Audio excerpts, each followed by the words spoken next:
Presenting on our product, QBell, I'm Stephanie Wilson, a nursing student. I'm Teresa Fullerton, also a nursing student, and we have Nigno and Adriana Kellos, 2 other nursing students. And my name is Jeremy Arzuaga. I'm a computer science student. We also have Vivian Chow and Gao Gao, who also has a business and marketing degree. So by a show of hands, how many of you have ever been to a hospital and felt overwhelmed by the number of lights going off? A few of you, okay. So nurses work in this environment on a daily basis, which puts them at an increased risk for developing alarm fatigue. Alarm fatigue is when someone becomes desensitized to frequent alarms. And we found that nurses who experience this are 3 times more likely to commit an error. So this could be a medication error. It could be the wrong med, the wrong dose, the wrong route, and any of these could potentially be fatal to a patient. Alarm fatigue also decreases reaction time, which in turn affects patient satisfaction. And all of this compromises patient safety, which could also harm the nurse and the facility. So all the nursing students work in hospitals in the area. We conducted our own survey. We asked 68 nurses and aides to take our questionnaire, and we found that the majority of the participants felt like they do experience alarm fatigue. They have problems prioritizing care. They are often overwhelmed and distracted by the call lights. Right now, the current QBell system in place is flawed.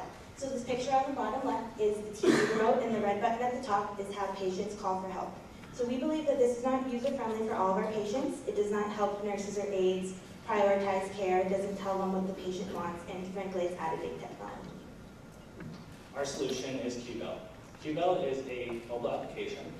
Here we have a login screen, so this will help keep the data secure. Next, patients can choose from various requests from pain to asking for help taking a shower. And for patients that aren't able to interact with the touchscreen, we will have integration with Amazon Alexa. To the right, we have an example of a pain scale.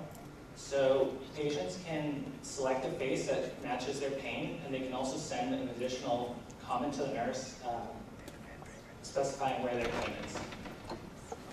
And then patients can also order food from within our application from the hospital cafeteria. And this menu would be generated based on their diet. So if they were on a cardiac diet or a diabetic diet, they'd only see options that match their diet.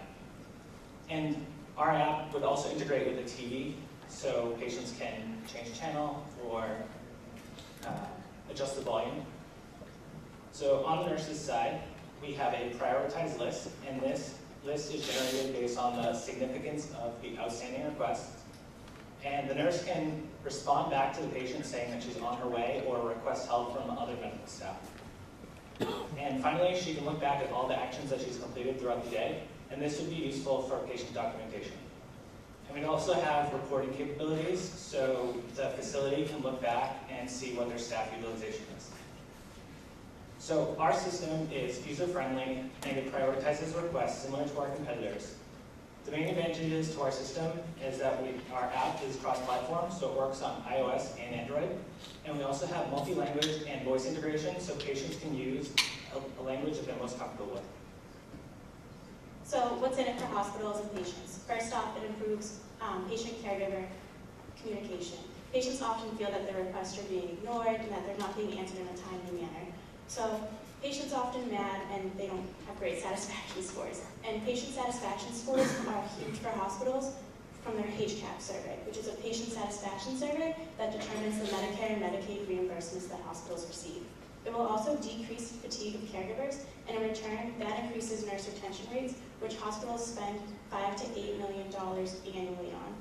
And it will also decrease it will prevent wasting of supplies. So when you walk into a patient with an infection such as tuberculosis or the flu, you have to wear a gown and a mask just to go in and ask them the question.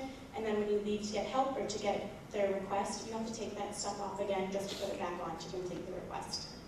So for our device trialing, we're asking for about $5,600. We would do this in a local rehab or nursing home, and we'd have 10 patient devices and 2 nurse devices, which we would provide to the hospitals free of charge with this funding. And we have 1,000 for user studies, so we have a market analysis and appendices for you guys in the question section, and 600 for entity formation, and 2,000 for provisional patent. Thank you guys for listening, and hope this brings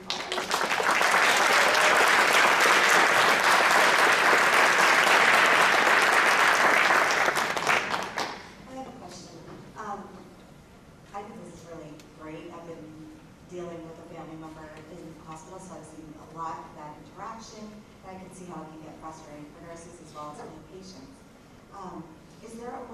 track the response time so that that feedback goes back to the executives of the hospital? Yeah, so all the data will be stored in the database on site, so they can use a website to look at all the requests and see the response times. And I also, I appreciate the fact that there is an Alexa type of version because as you guys well know, there's a lot of people that don't really know how to use iPhones when they're in the hospital, so. So, how many of you are nurses right now working in hospitals? 3 of you? We're nurses, we're all graduating this year. Okay. Recent from hospitals. Well, I hope you care for me as I age. My question is this: if you guys sat down with the heads of the nursing staffs and you talked to the hospital administrators and you said, this is exactly what we're thinking, why do you think this may be a problem in our hospital? It seems an enormous gap for to figure out whether to beat this. Has there been any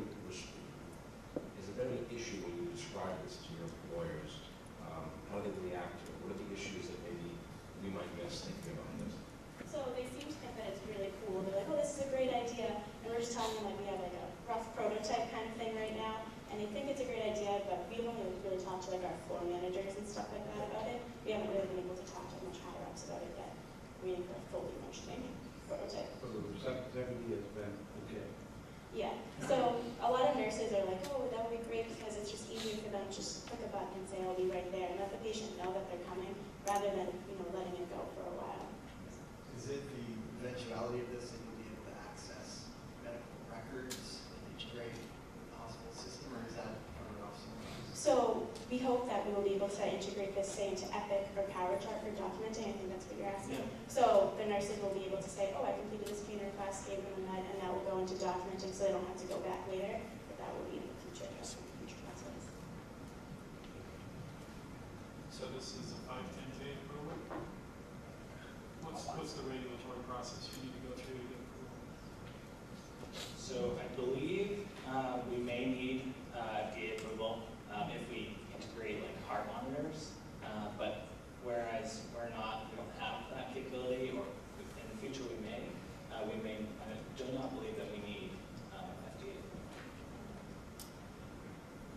Would this be easy enough for senior citizens to use? Because a lot of them can't even use their home TV. So our hope is with the Amazon Alexa, they can just say, Alexa, can you call my nurse? Because currently we have elderly patients who will go into the room and we'll be like, I've been trying to call you guys, but we'll just scream out, can you help us? Because they can't even press the little red button because you do need a little force to it and they don't have strong enough hands to do it. So that's why we thought of the Amazon Alexa integration. Thank you very much.